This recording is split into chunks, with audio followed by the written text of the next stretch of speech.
Bonjour et bienvenue sur ma chaîne Manaté, la chaîne du bien-être et de la détente. Prenez le temps de vous remercier pour ce délicieux moment que vous vous accordez. Se dire merci n'est pas quelque chose que l'on fait naturellement et pourtant cela fait énormément de bien. C'est si simple et si bénéfique pour votre bien-être. Remerciez votre corps pour cette journée. Votre corps est toujours présent et à votre écoute. Il vous parle constamment par des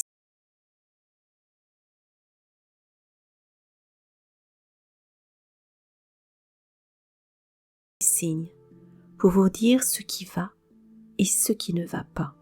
Soyez à l'écoute de votre corps. Soyez présent pour lui. Faites-lui confiance. Laissez votre corps se poser, se déposer sur le support sur lequel vous vous êtes installé. Laissez votre respiration prendre toute sa place. En inspirant profondément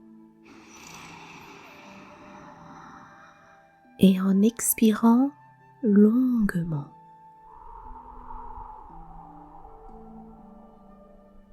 Laissez votre respiration reprendre toute sa place naturellement et laissez faire. Vous n'avez plus rien à faire si ce n'est écouter ma voix. Laissez-vous aller en écoutant cette belle histoire, le jardin des questions. Les garçons, Léo et Samy, avaient des poches ouvertes comme des maisons de verre. Ils habitaient un village qui se penchait au bord d'un grand champ, là où les nuages venaient parfois lire des histoires à la terre. Les deux garçons connaissaient la langue des petits gestes. Sourire sans attendre, prêter sans compter, écouter sans interrompre. Ils parlaient peu, mais ils écoutaient beaucoup. C'était leur façon d'accueillir l'inconnu. Un matin, où le ciel était propre comme une assiette lavée, ils décidèrent d'aller au jardin du vieux jardinier. On disait que ce jardin n'était pas seulement un lieu de plantes, mais un chantier d'étrangetés et de questions. Le vieux jardinier, qui avait le dos cassé comme une chaise trop occupée, leur avait chuchoté « Entrez doucement, les fleurs ont des secrets. Elles posent des questions. Répondez si vous pouvez. Et si vous ne pouvez pas, apprenez à écouter. » Les garçons sourirent. Ils prirent le chemin bordé de pierres plates. Leurs pas étaient des curiosités. Ils n'emportèrent qu'une gourde, 2 sandwichs et une boîte en fer blanc que Léo appelait boîte à curiosités. Elle contenait des plumes, une petite loupe, un sifflet de bois et un bout de ficelle. Il n'y avait pas de gomme ni de carte. Il n'avait pas besoin de carte. Le monde était une carte qu'on dépliait à chaque regard. Le jardin n'était pas ordinaire. Il était comme une bibliothèque qui aurait décidé de pousser plutôt que de s'étaler sur des étagères. Les allées étaient des phrases, les parterres des chapitres, et au lieu de murmurer, les fleurs parlaient. Elles n'avaient pas de voix comme la nôtre, elles avaient des questions. Des petites lances de lumière qui montaient vers le ciel. La première fleur qu'ils rencontrèrent avait des pétales couleur de pluie. Elle leva sa tête comme on tend l'oreille, puis dit, sans que sa bouche bouge, « Qui suis-je quand personne ne me regarde ?» Les garçons échangèrent un regard. Samy répondit d'une voix douce, « Tu es une fleur, mais tu es aussi ce que tu sens être. Peut-être que tu es la mémoire d'un moment. » La fleur sourit en se balançant comme une balancelle. Elle n'exigea pas de réponse parfaite, elle aimait surtout que quelqu'un l'entendent. Ils progressèrent. Chaque fleur posait une question différente. Pourquoi le vent oublie-t-il certains chants? Peut-on marcher sur l'ombre d'un ami? Qu'est-ce qu'un devoir quand il porte des fleurs épineuses? Les questions n'étaient pas des énigmes à résoudre. Elles étaient des miroirs. Les garçons apprenaient à regarder dans ces miroirs sans se briser. Au centre du jardin se dressait un vieux tilleul. Son tronc ressemblait à un livre relié de bois. On savait qu'il gardait les réponses, qui ne voulait pas se dire. Les fleurs venaient parfois s'asseoir à son pied pour y déposer leurs questions. Léo toucha l'écorce. Elle était tiède, comme une main tranquille. Ici, dit le tilleul, les réponses prennent le temps. Elles mûrissent. Elles refusent de courir. Les garçons prirent place à l'ombre et le temps sembla plié comme une feuille de papier. Accueillir l'inconnu sans crainte, c'est aussi avoir un regard juste, murmura Samy. Il avait les mots qui brillaient plusieurs fois. Léo hocha la tête. Il savait que justice voulait dire tenir la balance droite, même quand le vent s'amusait à la pencher. Il s'était fait une promesse simple. S'il rencontrait un inconnu, il lui offrirait d'abord un siège et une part de sandwich. C'était leur règle, à la fois petite et grande, comme un secret de jardin. La journée s'étira comme un chat somnolent. Ils répondirent, écoutèrent, puis se mirent à parler aux fleurs comme à des amis. Et quand la lumière se fit plus tendre, une silhouette apparut au bord de l'allée. Une femme qui vendait des choses étranges dans de petites boîtes. Sur son étal, il n'y avait ni fruits, ni bijoux, mais des bocaux, des enveloppes, des fils et quelque chose d'encore plus singulier, des silences artistiquement emballés. Elle s'appelait la marchande de silence. Sa voix était douce et basse, comme le grain d'une chanson ancienne. Elle sourit aux garçons et leur tendit une petite tasse sans couleur. « Un silence à goûter, dit-elle. Les silences se vendent peu, ils s'achètent moins encore. Ils se donnent. Jouez bien. » Les garçons prirent la tasse. À l'intérieur, il n'y avait rien. Mais quand ils l'approchèrent à leurs oreilles, on entendait presque le son d'une pause, ce moment précis où l'on respire avant de parler. C'était un silence qui apaisait. Et ainsi commença leur nuit d'énigmes, où les réponses allaient demander plus que des mots. Le jardin devint pour les deux garçons un village de paroles suspendues. Les fleurs, reconnaissantes d'être écoutées, ouvrirent leur cœur en pétales. Certaines avaient des noms comme mémoire, remords, courage, mais d'autres portaient des noms que les garçons ne connaissaient pas. Chaque fleur témoignait d'une vérité partielle comme une étoile qui n'éclaire qu'une portion du ciel. Pourquoi la justice est-elle si souvent en marche sur des chaussures dépareillées? Demanda une rose à la barbe d'argent. Les garçons se regardèrent.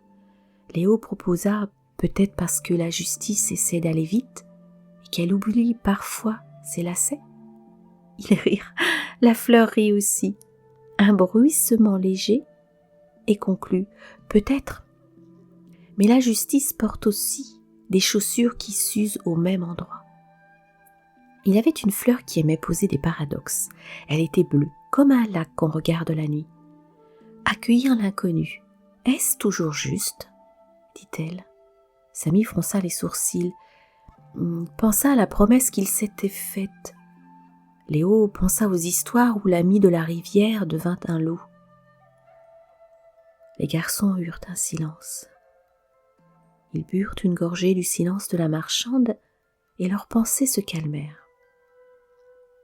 Accueillir l'inconnu, je crois, c'est d'abord reconnaître sa peur et offrir du thé, dit Samy. Mais accueillir ne veut pas dire tout accepter sans regarder, ajouta Léo. Ils comprirent que justice ne signifiait pas naïveté et que l'accueil demandait parfois une tempérance. C'était un équilibre aussi fin que le fil d'une araignée. Au détour d'une allée, une fleur prit la forme d'une question plus rude. Si accueillir l'inconnu blesse ceux qui sont déjà ici, que fait la justice ? La question tomba comme une pierre dans un étang. Les ondes grandirent. Léo sentit une incompréhension qui tirait au fond de l'estomac. Il regarda Samy. Les deux garçons avaient appris à partager le poids des silences. Ils n'avaient pas encore appris toutes les réponses. La marchande de silence apparut à nouveau, comme si elle connaissait la route par cœur. Elle tenait une boîte minuscule enveloppée d'une étoffe de lin. « Voici une gomme, dit-elle en tendant l'objet. Mais gare à son usage. Ce n'est pas une gomme qui efface la mémoire. C'est une gomme à préjugés. » Léo la prit précautionneusement. La gomme était ronde et pâle, comme une petite lune. Elle sentait un peu la craie. « Elle gomme les étiquettes qu'on colle aux autres, » expliqua la marchande. « Elle efface les premières couleurs qu'on attribue sans regarder. Mais elle ne gomme pas les actes. Elle ne change pas le passé. Elle permet seulement de voir différemment. » Samy rangea la gomme dans sa poche. Les garçons sentirent sur leur peau la chaleur d'une promesse. Ils pourraient essayer de voir sans juger, trop vite. Ils continuèrent leur chemin et la nuit commença à s'installer, comme une couverture légère. Les fleurs qui vivaient mieux quand il faisait sombre se mirent à poser des questions plus intimes. « Peut-on être juste sans punir ?» demanda une violette. « Qu'est-ce qu'une faute quand la faim parle plus fort que la faim d'être bon ?» murmura un souci. La marchande s'assit sous le tilleul. « La justice, mes enfants, n'est pas une balance qu'on tient d'une main. C'est un arbre, dit-elle. Ses racines plongent dans le souvenir, son tronc dans la loi, et ses branches cherchent la lumière de l'équité. Mais c'est un arbre qui doit être planté par tous. » Les garçons écoutèrent, la métaphore leur parlait. Ils avaient planté des graines en aidant une vieille dame l'été précédent. L'idée de planter la justice comme on plante un arbre leur sourit. Ils s'endormirent à la belle étoile, sur un banc de pierre. Le sommeil du jardin était habité par des rêves qui passaient en sourdine comme des animaux calmes. Les questions restèrent sur leurs lèvres, prêtes à renaître au petit matin. Et dans le secret du silence, la gomme à préjugés chauffait sa place dans la poche de Samy, prête à être utilisée. Le lendemain, au réveil, le village avait changé. Une nouvelle fleur avait poussé à l'entrée du jardin, et sa couleur était celle d'un avertissement. Elle possédait des pétales d'un gris perlé, comme un ciel trop sérieux. Cette fleur nommée Paradoxe posa la question qui allait tordre leur route. Un étranger frappe à la porte d'une maison pauvre et d'une maison riche. À qui doit-on ouvrir ? Les garçons sentirent le sol glisser sous leurs chaussures. C'était une question qui ne pouvait se résoudre par un seul geste. Léo vit d'abord la maison pauvre, une cabane avec des fenêtres qui regardaient la rue comme des yeux fatigués. La maison riche, non loin, avait une grille, des volets peints, et derrière ces murs, parfois, des sourires polis. Il se souvenait de la promesse « accueillir sans crainte ».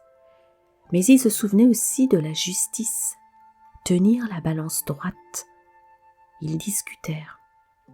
« Si on ouvre à tous, » dit Samy, « la maison pauvre risque d'être envahie et ses habitants blessés. » « Mais si on choisit qui mérite d'ouvrir, dit Léo, qui sommes-nous pour décider ?» Le paradoxe fit un nœud dans leur langue. Ils consultèrent la gomme à préjugés. Peut-être effacerait-elle la pente des idées toutes faites. Samy la tint, hésitant. Il pensa aux étiquettes. Pauvre, riche, méchant, gentil. Toutes ces couleurs qui coloriaient d'avance la vérité. Ils décidèrent d'aller voir les 2 maisons. Ainsi commencèrent une série de rencontres. À la maison pauvre, ils trouvèrent une famille qui vivait de peu, mais qui partageait tout. Le père gardait l'habitude de donner le morceau de pain qu'il aimait le moins. La mère souriait de la fatigue. Les enfants avaient des yeux larges comme des fenêtres ouvertes. Ils racontèrent une histoire. Un étranger était arrivé quelques jours plus tôt, demandant à entrer. On lui avait donné un lit et une assiette. L'étranger avait mangé, puis était parti, sans causer de mal. Mais avant de partir, il avait laissé une boîte lourde et une note. La boîte contenait des outils rouillés. La note, des mots confus. À la maison riche, les habitants racontèrent une histoire différente. L'étranger avait sonné comme avant, on avait hésité, puis on l'avait fait entrer. Il était resté longtemps. On avait servi le thé. Plus tard, on avait remarqué que certaines petites choses avaient disparu. Le riche avait eu peur. Et le riche, disait-il, avait voulu la justice. Il avait juré de ne jamais laisser entrer quiconque sans preuve. Les 2 récits se mirent face à face. Justice, accueil, peur. La gomme à préjugés s'alourdit dans la main de Samy. Les garçons comprirent que le monde n'était pas divisé en 2 couleurs nettes. Les histoires se mélangeaient.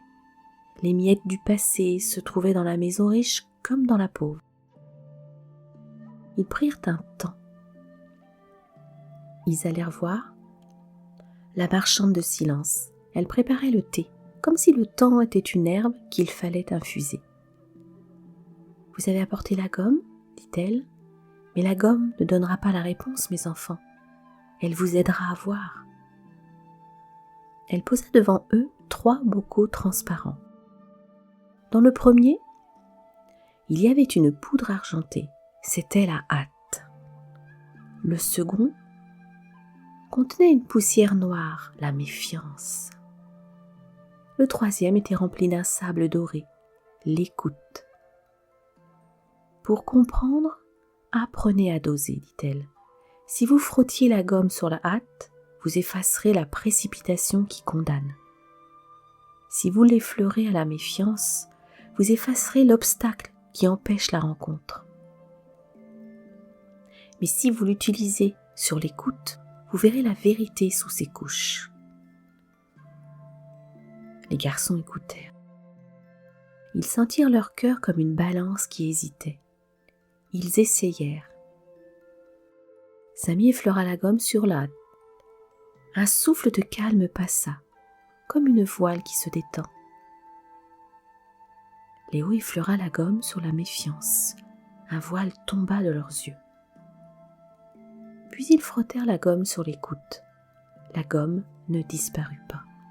Elle laissa une trace simple, un grand espace vide, où on pouvait mettre des mots.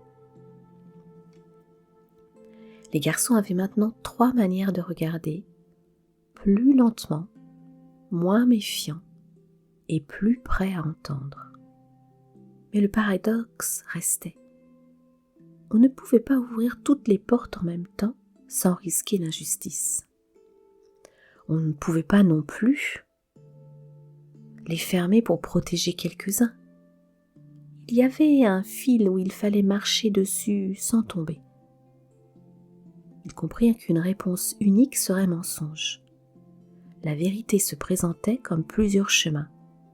Justice, pensèrent-ils, pouvait être plus proche d'une danse que d'une loi rigide. Le soir tomba sur le jardin. La fleur paradoxe se referma, mais au cœur de sa fermeture, elle laissait une minuscule lumière.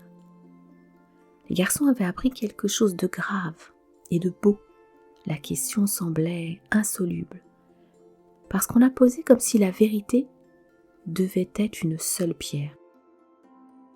Mais les pierres, s'ils les rassemblaient, formaient un pont.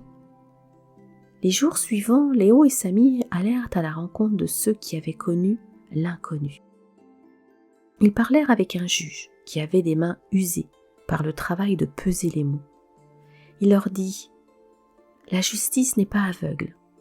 Elle a des lunettes et parfois des loupes. Elle essaie de mesurer le mal et le bien, mais elle sait que chaque cœur pèse différemment. » Le juge fit une pause. Thomas autour de sa tasse. Il y a des lois, mais il y a aussi des circonstances. Les lois sont des routes. La justice est l'art d'en choisir une qui respecte les voyageurs. Ils rencontrèrent une femme qui soignait les oiseaux blessés. Elle leur montra comment un oiseau ne vole pas simplement parce qu'on lui enlève une plume. Il faut parfois recoudre, donner un abri, attendre que la patte reprenne goût au ciel, dit-elle. La justice pour un oiseau, c'est rendre la chance de voler. Ces mots étaient simples, ces gestes précis. Ils croisèrent un marchand qui promettait d'acheter des peurs et de les revendre en couverture. Il expliqua en riant doucement « Chaque peur a son prix, mais personne ne peut l'acheter à votre place. La justice est d'abord de savoir qui porte la peur et pourquoi. » Sa boutique était pleine de paquets de toutes tailles, peur de nuit, peur d'examen, peur de parler en public. Les garçons sourirent, ils comprenaient que la peur et la justice avaient des liens fragiles. Partout où ils allaient, la même idée revenait. La vérité n'était pas une pomme unique qu'on pouvait couper en deux et en offrir une moitié. Elle était un panier, un jardin, un ciel étoilé. Chacun voyait une étoile différente selon l'endroit où il se tenait. Certains voyaient une lumière faible, d'autres une constellation qui racontait une histoire. Un soir, assis sous le tilleul, la marchande de silence leur parla encore. « Vous cherchez une réponse qui rassure, n'est-ce pas ?» dit-elle. Les garçons hochèrent la tête. « Alors cherchez une réponse qui écoute. La justice n'est pas un verdict rendu une fois pour toutes. Elle est une conversation. Elle demande de revenir, de rectifier, d'ajuster. Elle pèse au fil des jours. » C'est alors qu'un paradoxe plus profond se dévoila. La justice exige parfois de favoriser celui qui a moins pour rendre l'équilibre. Mais favoriser un côté sans raison serait injuste aussi. Comment décider ? Les garçons comprirent que la gomme à préjugés était utile, mais qu'elle n'était qu'un outil. On pouvait effacer les étiquettes, mais il restait à regarder les mains, les regards, à demander « Pourquoi es-tu venu ? Que portes-tu dans ton cœur ?» Ils finirent par comprendre que la vérité se composait d'atomes de récits. Un récit d'une mère qui a faim, d'un juge qui a peur d'être injuste, d'un étranger qui ment et d'un étranger qui sauve. La vérité est multiple parce qu'il y a tant de vies qui l'effleurent. La justice, alors, devint pour eux un travail à tisser des récits justes, d'entendre et de répondre selon la situation, avec courage et douceur. Le jardin les avait changés. Ils ne savaient pas tout, mais ils avaient appris les gestes, tendre une main, poser une question, offrir un récipient où la parole peut se verser. Ils avaient découvert que la bonté, sans jugeote, peut être une blessure, que la sévérité sans tendresse peut être un mur. Ils choisissaient désormais d'accueillir, mais d'accueillir avec prudence, avec écoute, avec volonté de comprendre. L'été finit par glisser sous son chapeau de lumière. Les garçons, ayant rempli leurs poches de savoir léger, décidèrent de mettre à l'épreuve leur apprentissage. Une nuit, une tempête passa sur le village. Des toits sifflèrent, des portes claquèrent. Et aux premières heures du matin, un bruit frêle retentit. Quelqu'un frappait partout. Les garçons se levèrent et trouvèrent sur le seuil de la maison pauvre une silhouette tremblante. C'était un homme avec des yeux pleins de route. Il demandait du pain. Sa voix tremblait. Léo pensa au jardin. Samy pensa à la gomme. Ils se rappelèrent la promesse, accueillir l'inconnu. Mais ils se rappelaient aussi la justice. Ils n'avaient pas à ouvrir toutes les portes sans regarder. Ils mirent en œuvre ce qu'ils avaient appris. Ils parlèrent d'abord. « Qui es-tu » demanda Léo. L'homme répondit sans honte et avec peine. Il avait perdu son sac quelque part, et son histoire était à la fois simple et compliquée. Il n'était ni tout à fait innocent, ni tout à fait coupable. Il était une personne qui avait faim. La mère de la maison pauvre regarda l'homme, chercha dans sa tête la balançoire des lois et des cœurs, puis tendit un bol de soupe. Elle dit doucement : « Nous pouvons t'offrir une nuit et un morceau de pain. Demain matin, tu raconteras ton histoire. Et nous verrons. » C'était une justice qui mêlait l'accueil et la prudence. La manière exacte, ni tout à fait tendre, ni tout à fait rigide, était juste parce qu'elle respectait la dignité de chacun. Plus tard, le même jour, on frappa à la maison riche. C'était le même homme. Il avait frappé par toutes les rues. Devant la porte riche, les serviteurs hésitèrent. Le propriétaire, nerveux, secoua la tête. On regarda l'homme comme un intrus. La gomme à préjugés, si elle avait été utilisée, aurait effacé l'étiquette d'homme suspect. Mais dans la maison riche, on ne trouva pas la même place pour la parole. La porte resta fermée. Que s'était-il passé ? Le lendemain, les garçons allèrent parler aux habitants de la maison riche et de la maison pauvre. La différence était claire. La maison pauvre avait choisi d'ouvrir parce qu'elle avait mis la conversation avant le verdict. Mais la maison riche avait fermé parce qu'elle avait choisi la sécurité avant la compréhension. Les deux choix avaient des raisons. Chacun était compréhensible et chacun portait ses conséquences. Léo et Samy sentirent que la justice n'était pas toujours agréable. Parfois, elle demande de risquer. Parfois, elle demande de poser des limites. Mais surtout, ils comprirent que la vérité se multiplie. Il n'existe pas une seule manière d'être juste. Il existe des réponses qui tiennent compte des histoires, des peurs, des besoins et des moyens. La justice, disait la marchande du silence, est comme un fleuve. Il faut choisir où construire les ponts et où laisser la rive intacte pour que la vie respire. Ils retournèrent au jardin pour dire merci aux fleurs. Les pétales, lus comme des pages, se refermèrent doucement. « Vous avez bien travaillé, dit le tilleul. Vous avez appris que la justice est un acte de courage et de patience. Elle ne se pique pas sur une aiguille. Elle se tisse lentement. » La marchande de silence leur donna une petite boîte vide. « Pour ceux qui n'ont pas de voix, dit-elle, mettez-y des mots, des repas, des promesses. Le silence n'est pas vide, il peut être une place. » Léo et Samy repartirent vers leur village, avec la gomme qui brillait légèrement dans la poche de Samy. Ils n'avaient pas effacé toutes les étiquettes du monde. Ils avaient appris à les regarder, à les remettre en question, à les frotter doucement quand elles empêchaient la rencontre. Ils avaient compris que la vérité est multiple, parce que chaque vie est une lumière différente. Ils avaient appris que la justice n'est pas une formule mais un chemin. Parfois c'est un accueil, parfois un refus, mais toujours un choix pesé. Les deux garçons rentrèrent chez eux, ils donnèrent du pain, partagèrent des histoires, écoutèrent. Le village semblait plus large, comme si le monde avait ajouté quelques kilomètres de sens.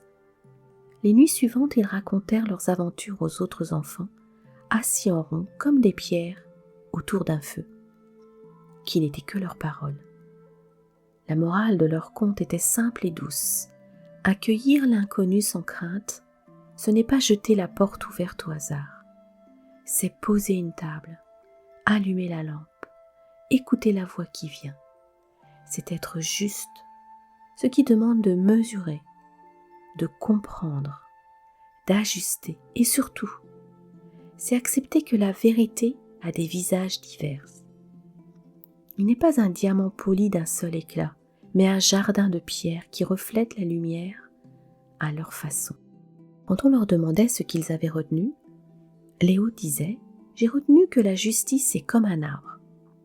Il faut l'arroser. » Samy ajoutait « Et que la gomme à préjugés nous aide à voir les gens, sans les couleurs trop vives qu'on leur colle. » Ils souriaient, car leur porte était toujours ouverte. Et quelque part dans le jardin, la marchande de silence rangeait ses bocaux. Elle savait que des mots posés en douceur pouvaient changer des vies. La dernière image fut celle du tilleul, qui souffla sur ses feuilles comme pour donner une leçon de vent. « La vérité est multiple, dit-il, et la justice est la main qui mesure cette multiplicité. Elle n'est ni parfaite, ni unique, elle est humaine. » Les garçons entrèrent, le cœur plein de questions et de réponses mêlées, prêts à accueillir demain avec une justice douce et vive, et toujours prêts à offrir un siège à l'inconnu qui viendrait frapper à leur porte. Je vous souhaite une douce nuit, remplie de jolis rêves. Demain matin, vous vous réveillerez en pleine forme, heureuse de cette belle expérience. Très belle nuit à vous.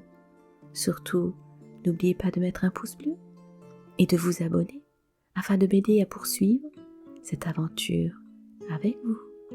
Namasté.